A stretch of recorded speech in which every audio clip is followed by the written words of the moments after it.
Greetings, Naples United Church of Christ. I have the great privilege to serve as your senior minister until May 15th.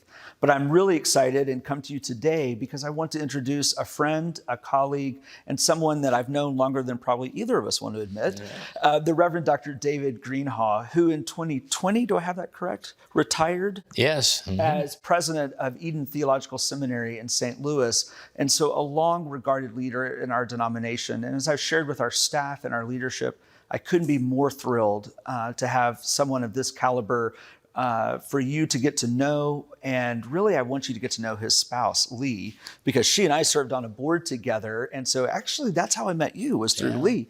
And so I'm excited for you to get to know David and Lee. And so David, I want to be one of the first to welcome you to Naples. Thank you, Dawson. I appreciate that. I'm curious, you served as a seminary president.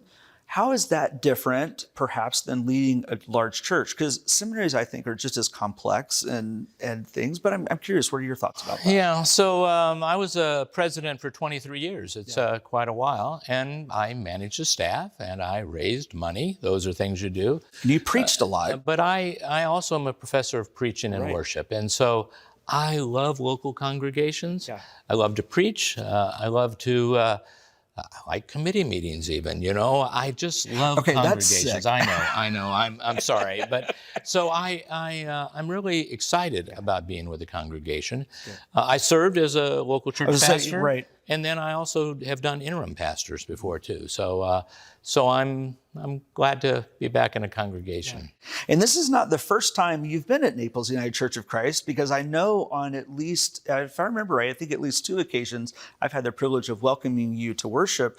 But you were sharing with me earlier about the last time that you were in worship, because you were I was right over there. Yeah. So I was in Naples, and I'd been doing a trip around Florida with the seminary, and my wife Lee was with me, and we were going to worship here. And I sent you a note Saturday night and said, I'm going to be in worship. And so when worship began, you greeted us and we stood up and greeted people. And that was the end of February in 2020.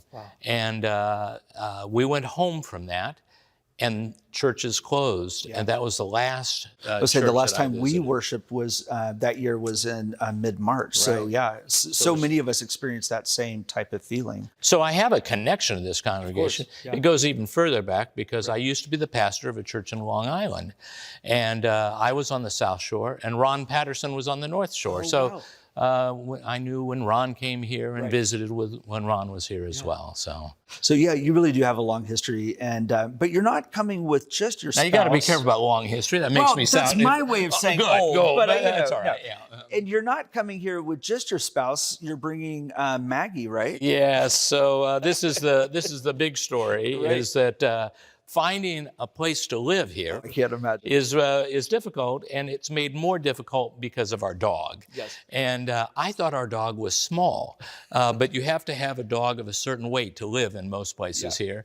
And so I picked her up and I took her up on the scale, and she tipped the scale too far, and now we are out looking to find a place. But we'll get one, and we'll be here and ready to go in May to lead and give...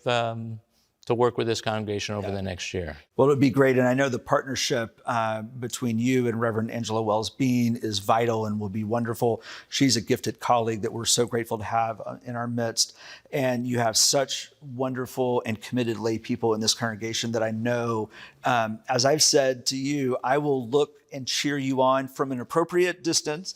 But I'm eager to see, as you get to celebrate the 50th anniversary, as you get to lead some of those deep questions, all the great things that will come from your time and tenure here. And I couldn't be more thrilled to get to welcome you. Thanks, Dawson. It's really an honor to catch up with you a little bit. I had an opportunity when I was here earlier to meet Angela. Actually, Angela was on the seminary campus when her father received a degree at Eden Seminary. He wasn't my student, but I signed his diploma.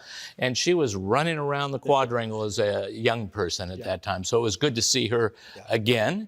And I'm really eager to work with her and with the good people of the congregation. I think we'll have a good time. This is your 50th anniversary coming up, and I expect you to have at least 50 more coming up right after that. And so let's do the transition in the thinking do that work as we go forward. And I know how important, but also life-giving that work will be. And I look forward to everyone getting to meet David on Sunday, May 8th. We'll get to share the chancel together, and David will be preaching. And then you begin Monday morning, May 16th. May 16th, Yeah. That's right. Well, it's, again, a privilege to welcome you not only to the community, but specifically and especially to Naples United Church of Christ. Thanks, Dawson. I Good to see appreciate you. it. Take care. You too.